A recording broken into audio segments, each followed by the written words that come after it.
ওয়াজ media service. সুন্নি ওয়াজ media service একটি সুন্নি আকীদা ভিত্তিক channel.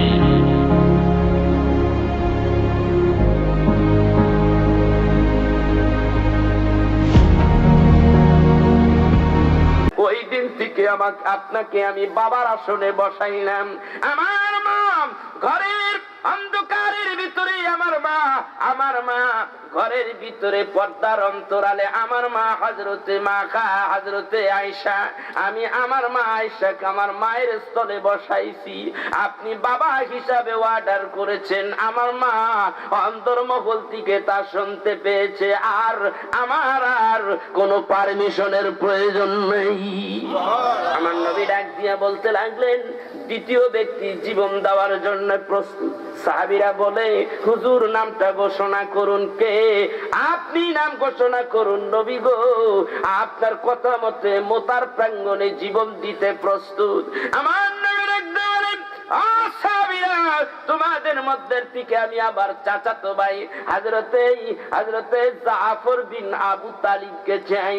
কোথায় গো জাফর বিন আবু তালিব? জাফর বিন আবু তালিব দাঁড়াইয়া গেলেন, ইয়া রাসূলুল্লাহ, এই তো আমি, হুকুম করুন। আপনার অর্ডারের আশায় আমি রয়েছি, হুকুম করুন গো নবীজি। আমার নবী বলেন, মোতার প্রাঙ্গণে এ জাফর শোনো, আমার জাফর তুমি শোনো, তুমি আমার চাচাতো ভাই, তুমি ওই যুদ্ধের ময়দানে তুমি হবা সেনাপতি। জীবন দেওয়ার জন্য প্রস্তুত হও। হুজুর গো, আপনি অর্ডার করেছেন, আমি প্রস্তুত। তৃতীয় ব্যক্তির নামটা ঘোষণা করলেন। আল্লাহর হাবিব ডাক দিয়া বলতে লাগলেন, তৃতীয় ব্যক্তি আমি নাম ঘোষণা করলাম, নাম হলো তার আব্দুল্লাহ বিন রাওহা। আব্দুল্লাহ কই? নবী গো, এই তো আমি নবী গো। হুজুর আপনি হুকুম করেন, আপনি আমাকে অর্ডার করেন। আল্লাহর নবী অর্ডার করলেন, তৃতীয় ব্যক্তি তুমি সেনাপতি। আমার ভাইরা একটা প্রশ্ন করব, একটা যুদ্ধের ময়দানে কয়জন সেনাপতি থাকবে? একজন থাকে। আমার নবী ঘোষণা করলেন তিনজন। তিনজনেই বুঝতে পেরেছে তিনজনেই শহীদ হয়ে যাবে। আমার নবী হাদিস শরীফের মধ্যে ইরশাদ করেন, আমার যায়েদ যদি শহীদ হয়ে যায়, যায়েদের স্থলে হযরতে জাফর থাকবে। জাফর যদি শহীদ হয়ে যায়, জাফরের স্থলে হযরতে আব্দুল্লাহ থাকবে। আব্দুল্লাহ যদি শহীদ হয়ে যায়, তাহলে তোমাদের মনের মতো একজন ব্যক্তিকে নির্বাচন করে নিও। আল্লাহ রাসূল ডাক দিয়া বলেন, যাও জাফর বাড়ি চলে যাও, বাড়ির থেকে বিদায় নিয়ে আসো। ও আব্দুল্লাহ, বাড়ির থেকে বিদায় নিয়ে আসো। আমার ভাইরা, দ্বীনের জন্য, নবীর জন্য, ইসলামের জন্য, কোরআনের জন্য, হাদিসের জন্য তারা কিভাবে জীবন দিতে প্রস্তুত। আর আপনি আজকে বাড়ির থেকে এইখানে আসবেন, ওয়াজ মাহফিল শুনবেন, নবীজির দুইটা কথা শুনবেন, আপনার কষ্ট হয়। বাড়ির মায়া বুঝি ছাড়তে মনে চায় না, কি কর? বাড়ির মায়া ছাড়তে মনে চায় না।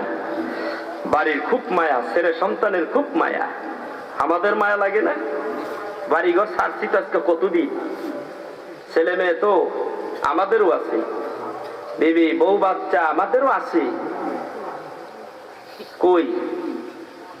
ইসলামের জন্য, দ্বীনের জন্য আল্লাহর ওয়াস্তে বের হয়ে গেছি। আল্লাহর ওয়াস্তে বের হয়ে গেছি। কিসের জন্য? ভাইরা আমার, এই চিন্তাটা সবার থাকা দরকার। কারণ আমাদের তো একদিন বিদায়ী হয়ে যেতে হবে। এই জায়গা তো থাকার জায়গা নয়। কি থাকার জায়গা? থাকার জায়গা? আপনাদের দেশে মানুষ মরে, মরে, জানাজা হয়, কবর দেন, কবর দিয়েছেন, তাইলে বোঝা গেল মানুষের দেশের মরে। তো মানুষ যখন মরে, আপনি আমি মরবো না? ওই বেটা আপনার চাইতে পাওয়ার তো কম ছিল না, কি কর? শক্তি কি কম ছিল? হাত আপনার আছে, ওই বেটার ছিল। আপনার মুখ আছে, তার মুখ ছিল। আপনার চোখ আছে, আপনার কান আছে, আপনার নাক আছে, মুখ আছে, পা আছে, দেহ আছে, আপনার সৌন্দর্য আছে, আপনাকে দেখতে নায়কের মতো দেখা যায়। ও বেটারও কম ছিল না, থাকতে তো পারলো না। কি থাকতে তো পারলো না, পাশেই তো গোরস্থান, গেছে কিনা? এই গোরস্থানে গেছে কিনা? যাইতে হবে কিনা তোরে কর? যাইতে হবে। আমি দুইটা বিষয়ের উপর আলোচনা করব, একটা হলো নামাজ আর একটা হলো কবর। এই দুইটা নিয়ে কথা বলবো। আমার এই কথাগুলি আমি ক্লিয়ার করি। কি জন্য আসলেন আপনি? আপনার আসাটা দরকার কেন? আপনি নামাজ নামাজ নামাজ নাই, নামাজ তো নাই আমাদের, নামাজ তো ছেড়ে দিয়েছি। অনেকে আবার করে কি, ঘরের ভিতরে নামাজ পড়ে, আছেন এরকম? ঘরেও নামাজ পড়ে। নামাজ তো ঘরে বসে হবে না।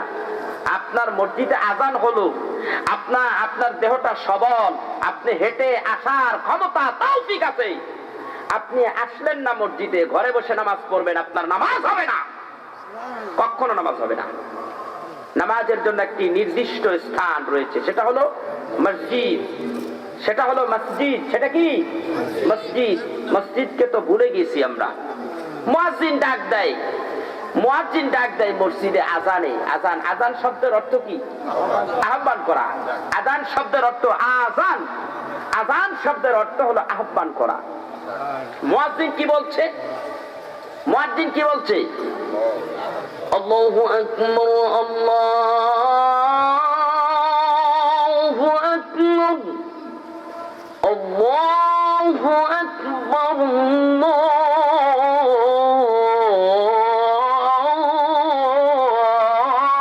আল্লাহু আকবার। আল্লাহ বড়, আল্লাহ মহান, ঠিক না বেঠিক? আশহাদু আল্লা ইলাহা ইল্লাল্লাহ,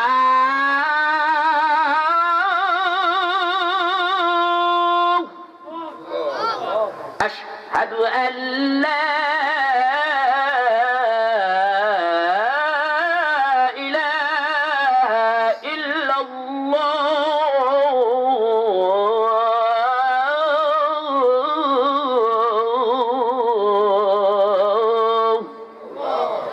ছাড়া কোনো মাবুদ, there is no God except Allah। আল্লাহ ছাড়া কোনো মাবুদ আছে?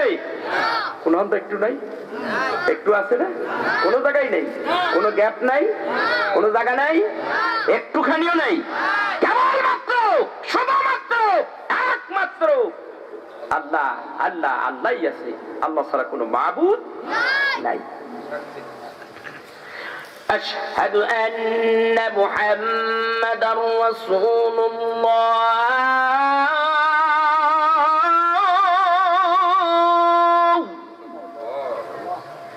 أشهد أن محمدا رسول الله،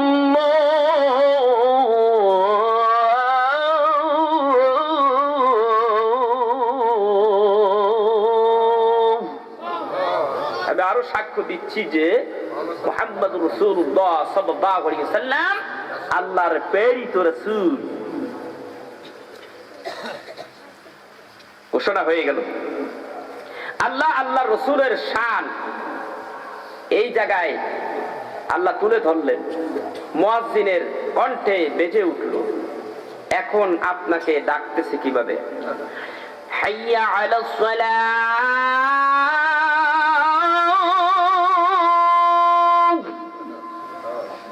حي على الصلاة،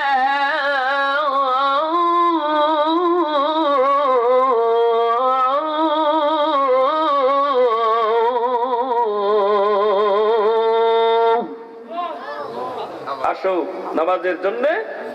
কিসের জন্য কয়? নামাজের জন্য আসো, আল্লাহর দিদারের জন্য আসো, আল্লাহ পাকের দিদারের জন্য আসো। কোথায়? আল্লাহর ঘর মসজিদে। حي على الفلاح،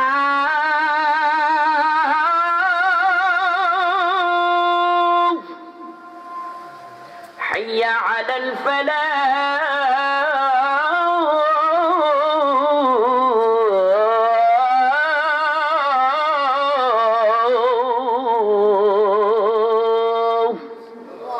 আসো কল্যাণের দিকে। কিসের দিকে আসতে বলে? কল্যাণের দিকে। ভালো পথে আসো, ভালো পথে আসো, শান্তির পথে আসো, আরামের পথে আসো, নাজাতের পথে আসো, জান্নাতের পথে আসো। সেই মানুষটাকে এইভাবে ডাকে মুয়াজ্জিন। নামাজের ওয়াক্ত হলে ওই মানুষটা ঘাড় ঘুরিয়ে যে মানুষটা চলে যায়, উল্টা টান মারে, এই ব্যক্তির জাহান্নাম ছাড়া কোনো গতি আছে? যারা বলেন আছে, সবাই যে বলেন না আছে, নাই।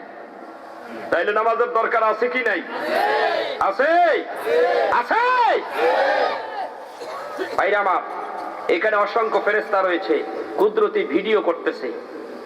এই ভিডিওতে আপনার আমার নাম, আপনার আমার হাত হাজিরা দিতে চাই কি চায় না?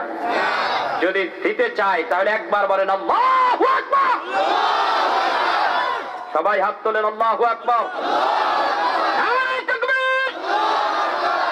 আসতে বইয়েন, আপনারা হয়রান হয়ে গেছেন। মাইকওয়ালা ভাই খুব সাবধান, আমার দিকে একটা হরেন দেওয়ার চিন্তা করেন। আসতে জানি আমি একটু শব্দ পাই, কষ্ট নিয়েন না ভাই, আমাদের একটু কষ্ট হয়। একটু কথা, মাইক সুন্দর, মাইক ভালো, কিন্তু একটু আওয়াজটা আমাদের কানের দিকে আসলে একটু ভালো লাগে। আমার ভাই না, আমার ভাই না, তাইলে নামাজ লাগবে কি লাগবে না? আমি আসতেছি নামাজের দিকে। কতক্ষণ থাকবেন আপনারা? হ্যাঁ, এই বুড়াটা কয় কি? এই বুড়াটাই কয় কি? এই বুড়াটা কয় সারা রাই এডি কয় বেশি সময় না, ঘুমাইতে হবে। আরে ঘুমাইবা, ঘুমাসবা, শর্মের ঘুম আসবা, একবারে ঘুম আসবা, আর কেউ ডিস্টার্ব করবে না। মাঝে মধ্যে ফেরেশতারা যাইয়া গুরজু দিয়া খালি কিছু গুতান মারবো। আজকের মাহফিল, এই রাত্রটা, এই রাত্রে যতক্ষণ বসে থাকবো আল্লাহ আল্লাহ রসুলের মহাব্বতে এই রাত্রটা আমরা উৎসর্গ করে দিতে চাই। রাজি আছেন কারা? দেখি হাত তুলে দেখান। আল্লাহু আকবার, নারে তাকবীর, নারে রিসালাত, ইয়া রাসূলুল্লাহ। আমান। মাশাআল্লাহ, আপনাদের ভিতরে প্রেম ভালোবাসা 90% আছে, 10% নাই, 10% কম। এই 10%টা আমি 90% এর সাথে অ্যাড করার জন্য আমার আজকের আলোচনা। 90% হইলে হবে না, একবারেই 100% হইতে হবে। আমি তো 100% এর পিওর মুসলমান, 100% মুসলমান। আমরা কি 100% মুসলমান কিনা? আমাদের 100 এর মধ্যে কিছু আছে কম বেশি রাখা দরকার আছে কি? কোনো কম বেশি করা যাবে না। 100% পিওর মুসলমান হতে চাই। তাহলে পিওর মুসলমান হতে হলে আল্লাহর দরবারে আল্লাহর কুদরতি কদমে মাথা নত করতে চাই কি চাই না? যারা বলেন চান কি চান না? সবাই চান। আল্লাহর কুদরতি কদমে যখন মাথাটা দিয়ে দিবেন, আল্লাহ খুশি হবে না বেজার হবে? আমরা কি বলে দিলাম? আলহামদুলিল্লাহি রাব্বিল আলামিন। আল্লাহ সারা, আল্লাহ হলেন সামাম দুনিয়ার সৃষ্টিকর্তা, পালনকর্তা, ঠিক না বেঠিক? আল্লাহ হইলেন সমস্ত প্রশংসার মালিক, ঠিক না বেঠিক? All praise is due to Allah. প্রশংসা কার? আল্লাহ। এরপরে বললাম ইয়াকা না'বুদু ওয়া ইয়াকা নাস্তাঈন। আল্লাহ তুমি আমাদের প্রভু, তুমি আমাদের রব। আল্লাহ গো, তোমার ইবাদত করি, তোমার কাছে সাহায্য চাই, ঠিক না বা ঠিক? আল্লাহর কাছে সাহায্য চাইলে আল্লাহ দেয় কি দেয় না? দেয় না? নগদ দিছে না? আজকে খানা খাইছেন না সবাই? এশারের সময় রাতের খাবার খাইছে? আল্লাহ খাওয়াইছে? খাওয়াইলো যখন আল্লাহ দিছে খাইছি, ঠিক না বেঠিক? যার বয়স 40 বছর আল্লাহ হায়াত বাড়াইছে, এই জন্য 40 বছর পর্যন্ত এখন আছি। আছে কি নাই? আল্লাহ দিছে কি দেয় নাই? জমিনের মধ্যে গাছ রোপণ করলে এখনো বড় হয় কি হয় না? ফল দেয় কি দেয় না? গরুর ফার্মের মধ্যে দুধ হয় কি হয় না? আম বাগানে আম হয় কি হয় না? আপেলের বাগানে আপেল হয় কি হয় না? লেচুর বাগানে লেচু হয় কি হয় না? পোল্ট্রির ফার্মের মধ্যে বাচ্চা বড় হয় কি হয় না? এগুলো কাদের জন্য? আমাদের জন্য না আল্লাহর জন্য? সব আমাদের জন্য। আল্লাহ রিজার্ভ করে দিয়েছে। সুবহানাল্লাহ, আল্লাহ রিজার্ভ করে দিয়েছে। আল্লাহ বলেন ওয়ামা মিন দাব্বাতিন ফিল আরদি ইল্লা আলাল্লাহি রিজকুহা। আমার আল্লাহ বলেন পৃথিবীর মধ্যে এমন কোন প্রাণী নাই যেই প্রাণীর রিজিকের ব্যবস্থা আমি আল্লাহ করি নাই। এক কিতাবের মধ্যে দেখলাম আমার রব্বুল আলামিন আল্লাহর বান্দাগুলি বানাবে অথবা 18,000 মাখলুক বানাবে। কে কোন খাবার খাবে, কোন খাবার খাইয়া কার জীবন সুস্থ থাকবে, জীবন বাঁচবে, সুস্থ থাকবে, আমি রব্বুল আলামিন তার খাবারটা আমি রব্বুল আলামিন 50,000 বছর আগে বানাইয়া রাখছি। আল্লাহ কত অ্যাডভান্স আপনার আমার জন্য। আমার আল্লাহ দিতে চায়, আমরা নিতে চাই না। ঠিক না ঠিক? আল্লাহর কাছে আছে কি নাই? আল্লাহ কয় আমার কাছে আছে, তোরা নিতে জানোস না। নিতে জানোস না। গত বছর 1 কেজি পেঁয়াজের দাম 140 টাকা হয়েছিল, হয়েছে না? হয়েছে কিনা? ইন্ডিয়ার থেকে পেঁয়াজ আনাইছে 140 টাকা কেজি। দেশে পেঁয়াজ নাই। এরপরে গেলাম, অমিয়া পেঁয়াজ কত? বলে হুজুর 1 কেজি 140 টাকা। অমিয়া এত দাম? তাহলে কাজ করো, আধা কেজি দাও, হাফ কেজি দাও। হুজুর হাফ কেজি দাম বেশি। আমার ভাইরা 3 মাস পরে বাজারে ঢুকলাম, হুজুর কতগুলি দেব? আরে বেটা দে বেটা, নতুন পেঁয়াজ উঠছে 5 কেজি ঢুকাইছে। কত রে? কয় হুজুর বেশি না, মাত্র 25 টাকা। কয় কেজি? 5 কেজি। কয় কেজি কত? 3 মাস আগে আধা কেজি কত? 60 টাকা, 70 টাকা। দিছে কেনা? আল্লাহ না দিলে কি দাম কমতো? এত দাবা দিছে, দিতে দিতে কত খাবি বান্দা। মার্কেটে এর দাম এত কমলো। আল্লাহ কয় খা খা, আমি তোরে খেতে দিয়েছি। চাউল আজকের থেকে বছর 3-4 আগে দেশে খাবার অভাব হয়ে গেল, হয়েছে না? আল্লাহর দরবারে প্রত্যেকটা মাহফিলে জমিনের উর্বরা শক্তির জন্য দোয়া করলাম। আল্লাহ জমিনের মধ্যে তুমি ফসল বাড়াইয়া দাও। এত দাওয়া দিল, এখন বাংলাদেশ খাবার, বাংলাদেশের মানুষ খায় তো খাইতে খাইতে বাংলাদেশের মানুষ ভিক্ষা দেয় ভুটানে। ঠিক না বেটি? নেপালের মধ্যে ভিক্ষা দিছে কি দেয় নাই? আল্লাহ রাব্বুল আলামিন দিতে পারে কি পারে না? আল্লাহ দিতে পারে। আল্লাহ কয় দিছি আমি, দেই আমি, দিতেই থাকিব। বান্দা যতদিন নিতে পারে ততদিন দিতেই তো থাকবো। সুবহানাল্লাহ। কিন্তু বিনিময়ে একটা জিনিস থাকতে হবে, আমি তোদের কাছে 5 ওয়াক্ত নামাজ, 5 ওয়াক্ত সেজদা চাই। আমাকে যখন 5 ওয়াক্ত সেজদা দিবি, আমি আল্লাহ তোর নিয়ামতের মধ্যে বরকত দিয়ে দেব, নিয়ামত বাড়িয়ে দেব, তোর রিজিকের মধ্যে বরকত দিয়া বাড়িয়ে দেব, তোর হায়াতের মধ্যে বরকত দিয়ে দেব, রিজিকের মধ্যে বরকত দিয়ে দেব। আমি আল্লাহ তোর ঈমানকে মজবুত করে দেব। এর আমাদের তো অবস্থা খারাপ, অবস্থা তো আমাদের খারাপ। আমি এখানে আসবো আবার। জাফর বাড়ি চলে যাও, বাড়ির থেকে বিদায় নিয়ে আসো। এক কিতাবের মধ্যে আসে জাফর ডাকদা বলে, হুজুর বাড়ি যাব কি, জর্বের বিদায় নেব কিনা, শেষ বিদায় নিব কিনা? আমার নবী ডেকে বলে, জাফর শেষ বিদায়টা নিয়ে আসো। আমি নবী গো, আমি নবী যা জানি তোমরা তা জানো না।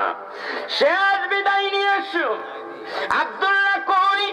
আব্দুল্লাহকে বলা হলো শেষ বিদায় নিয়ে আসো। শেষ বিদায় নেওয়ার জন্যই 2 সাহাবী বাড়ির দিকে যায়। হযরতে জাফর বাড়ির দিকে গেলেন। জাফর বাড়িতে যাইয়া ডাকদা বলে, বিবি রে, আমি জাফর এসেছি তোমার কাছ থেকে অনুমতি নিয়ে যুদ্ধের ময়দানে যাব, শেষ দেখা করতে আসছি। বিবি, আমার আল্লাহর নবী আমাকে 2 নম্বর সাহাবী, 2 নম্বর সেনাপতি হিসাবে মুতার প্রাঙ্গণে ঘোষণা করেছে।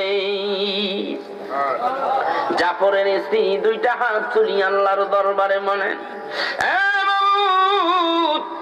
আমি জাফরের স্ত্রী আপনার শাহী দরবারে 2টো হাত বানাইলাম। আল্লাহ গো, আমার স্বামীকে তুমি যুদ্ধের ময়দানে বীর বানাইয়া, গাজী বানাইয়া তুমি আমার স্বামীটাকে আমার বুকে ফিরাইয়া দিও। এইভাবে দোয়া করতে লাগলেন।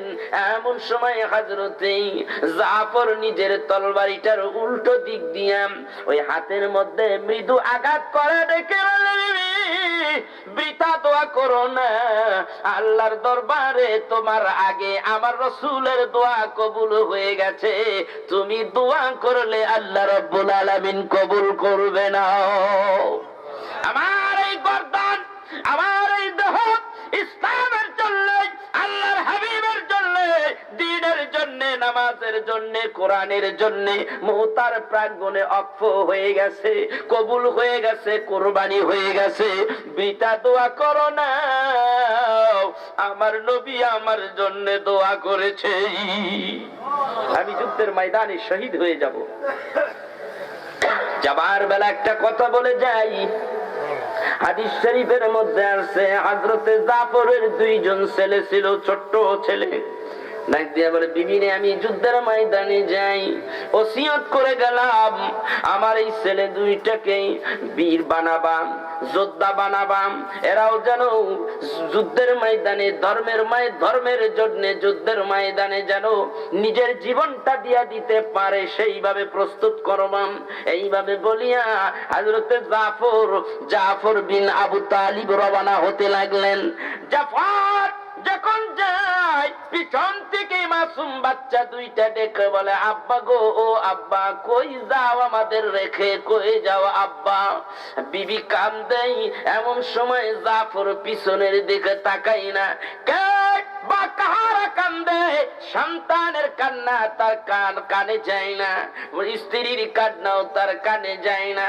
ওখান থেকে সব মায়া পরিত্যাগ করে মোতার প্রাঙ্গণে দ্বীনের জন্য, আল্লাহর নবীর জন্য, আল্লাহর কোরআনের জন্য, নামাজের জন্য হযরতে জাফর বিদায় হয়ে আসলেন। এবার হযরতে আব্দুল্লাহর পালা, আব্দুল্লাহ বাড়ি চলে গেলেন। বাড়ি যাইয়া দেখি বেগম কোরআনুল কারীম তেলাওয়াত করতেছে। আব্দুল্লাহ নতুন বিবাহ করেছে, এখনো তার বাসর রাত হয় নাই। হযরতে আব্দুল্লাহ দেখে বলে, বেগম রে, কোরআন শরীফটা তেলাওয়াত একটু বন্ধ করো। বিবি, কোরআন তেলাওয়াত একটু বন্ধ করো, আমি তোমার সঙ্গে একটু দেখা করতে আসছি, কথা বলতে এসেছি। কোরআন পড়াটা বন্ধ হয়ে গেল। ডাক দিয়া বলেন, স্বামী গো, আপনি কি বলবেন বলুন। বিবি, আমার নবী মুতার প্রাঙ্গণে আমাকে শহীদ হওয়ার জন্য 3 নম্বর ব্যক্তি হিসাবে ঘোষণা করে দিয়েছে, আমি বিদায় হয়ে যাই, এই কথাটা জানাবার জন্য আমি তোমার কাছে এসেছি। তুমি আরব দেশের সুন্দরী মেয়ে হবে, তুমি সুন্দরী মেয়ে হবে, আমি তোমার সঙ্গে বাসর রাত করতে পারলাম না, বিদায় হয়ে যাই, দেখা হবে হাসরের ময়দানে।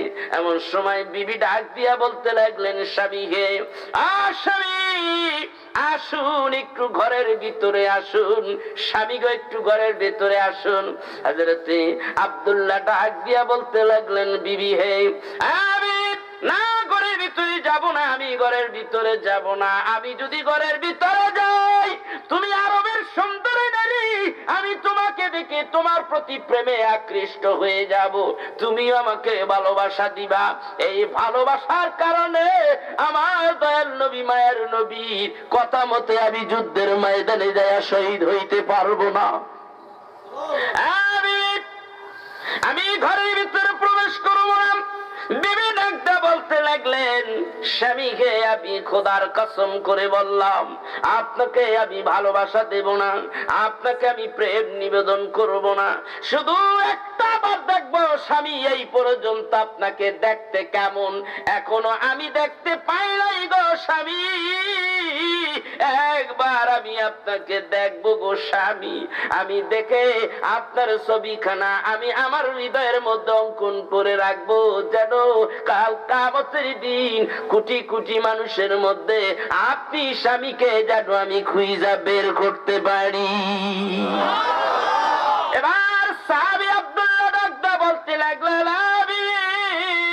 আমার কপাল যদি ভালো হয়, আমার কপাল যদি ভালো হয়, আমার নবীজির জন্য যদি জীবন দিতে পারি, কোরআনের জন্য, দ্বীনের জন্য, ধর্মের জন্য যদি আল্লাহ আমাকে কবুল করে, ময়দানে যায় যদি শহীদ হয়ে যেতে পারি, কাল কিয়ামতের দিন এই দুনিয়ায় তোমার আমাকে দেখতে হবে না। আমার রব্বুল আলামিন কাল কিয়ামতের দিন তোমার আমার পরিচয়টা হাসরের ময়দানে করে দেবে। এইটাই হলো ভালোবাসা, এইটাই করেছে সাহাবীরা। এরাও আপনার আমার মতো মানুষই ছিল। এরা দ্বীনের জন্য, ধর্মের জন্য, নামাজের জন্য, আল্লাহর জন্য, নবীর জন্য এরা কষ্ট করেছে, জীবন দিয়েছে। আপনি আমি কি নজরানা পেশ করলাম আল্লাহর দরবারে? বলেন কি দিলাম আল্লাহকে, আল্লাহর নবীকে কি দিলাম? বলেন আসলাম মাহফিলে, আসলাম আল্লাহুম্মা সাল্লি আলা কয়েকবার পড়লাম আর হয়ে গেল, হয়ে গেল। এই কাজেই কি আল্লাহ দুনিয়ায় পাঠাইছে আমাদের? এই কাজেই কি দুনিয়ায় পাঠাইছে? ইবাদত করতে হবে। আমার বেগম রোজা রাখি কিনা খেয়াল করতে হবে কিনা, আমার ছেলেটা বালেগ হয়ে গেছে, আমার ছেলের প্রতি, মেয়ের প্রতি আমার খেয়াল করতে হবে। আমি রোজা রাখি, আমার ছেলে, আমার মেয়ে, আমার পরিবার বর্গ সকলে রোজা রাখি কিনা, এটা আমার খেয়াল করতে হবে কিনা। এটার নাম ইসলাম। এত সোজা না বেহেশতে চলে যাবেন, এত সোজা না। অনেক বেচারা দোয়া করে, হুজুর দোয়া করবেন, আমার জন্য দোয়া করবেন হুজুর, জান্নাতে দেখা হইতে পারে। দেখছেন নি কারবারটা? হ্যাঁ লাগে বলে জান্নাতে দেখা হইব। আরে বেটা তুই কই যাইবি, আমি কোথায় থাকবো, তার তো ঠিক ঠিকানা নাই, কিভাবে বলো জান্নাতে দেখা হবে? দেখছেন নি কারবারটা?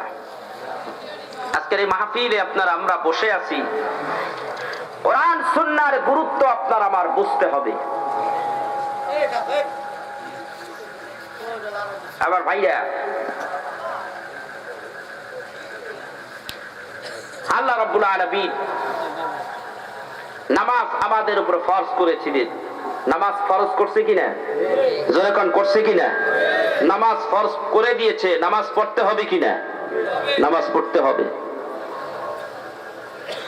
আমার ভাইয়া, আল্লাহর নবী বলেন বুনিয়াল ইসলাম আলা খামসিন, ইসলামের বুনিয়াদ হলো 5টা, ইসলামের স্তম্ভ হলো 5টা, ঠিক না?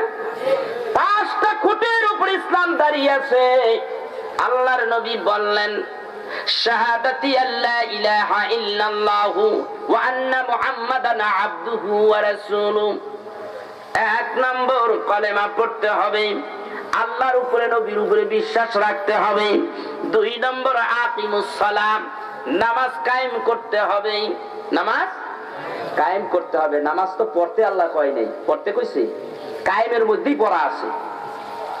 কায়েম করতে বলেছে। কায়েমটা কি? কায়েমটা হলো আজকে আমরা এখানে যারা বসে আছি সকলের পরনে কাপড় আছে কি নাই? আছে কিনা? 2-1টা ল্যাংটা হয়ে যদি এখানে আসতো বসতে দিতেন? যদি কোনো মৌলানা সাহেব জুব্বা পরছে তো অর্ধেক, বাকিটা খালি ঠ্যাং ঠুং বাইরে দিছে, মঞ্চে উঠতে দিবেন? পাগল কইবেন কি কইবেন না? তার মানে পরনে কাপড় নাই। তাহলে এটা বলতে হয় না, সবার পরনে কাপড় আছে, ল্যাংটা মানুষ পাওয়া যায় না, আছে কিনা? তাহলে সমাজের মধ্যে সতর ঢাকা পোশাক পরিধান করা এটা কায়েম আছে, আছে কিনা? কিন্তু কায়েম নাই নামাজ। পোশাক কায়েম আছে, 5 ওয়াক্ত খাবার দুপুরবেলা খেতে হবে, এটা কায়েম আছে।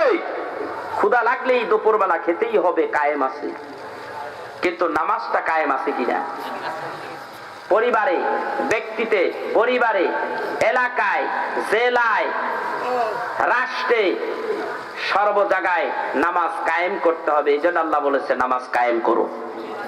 নামাজ যদি কায়েম থাকতো, এই দেশের মানুষ কোনোদিন ঘুষ কেমনে দেয়, সুদ কেমনে খায় এটা জানতোই না, ঠিক না বেঠিক? মিথ্যা কথা কারে কয় এটা জানতোই না। কারণ একটা নামাজই লাভ হবে, দুনিয়ায় লাভ হবে কি?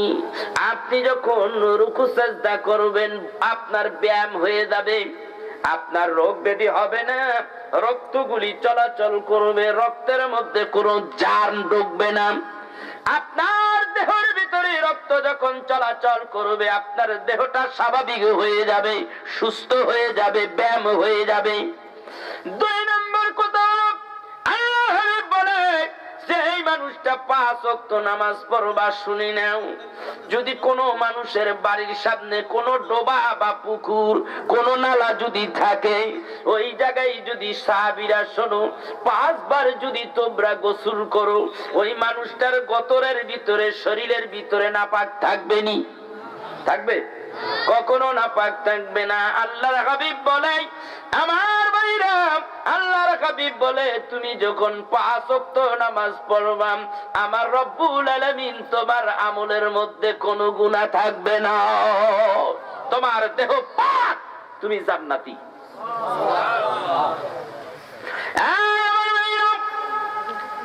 বলেছিলাম আযান হয় কেউ নামাজ পড়ে না, আযান হয় উল্টা টান মারে।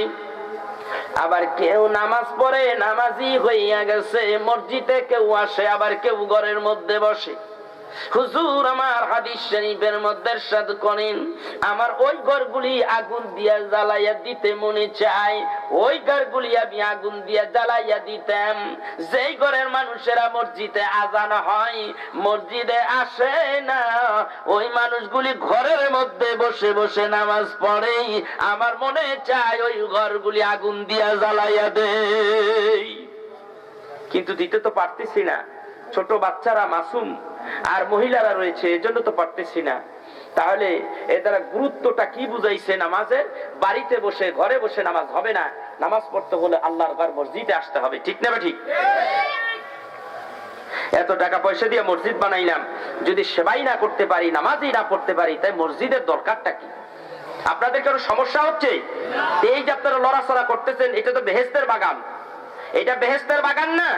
এই বেহেশতের বাগানে আগামীকালকে এই জায়গাটা কিন্তু বেহেশতের বাগান আর থাকবে না। থাকবে? মাগরিবের নামাজের পর থেকে যখন কোরআন শরীফের আওয়াজ শুরু হয়ে গেল, কোরআন হাদিসের আলোচনা শুরু হয়ে গেল, আল্লাহ রাব্বুল আলামিন এই জায়গার নাম পরিবর্তন করে বেহেশতের বাগান বানাইছে। জায়গার দাম যদি বাড়তে পারে, জায়গার উপরে যারা বসে আছে এই মানুষগুলির দাম বাড়তে পারে কিনা? তাই না? মনে রাখে এখন যারা বসে আছি আমরা সকলেই জান্নাতি।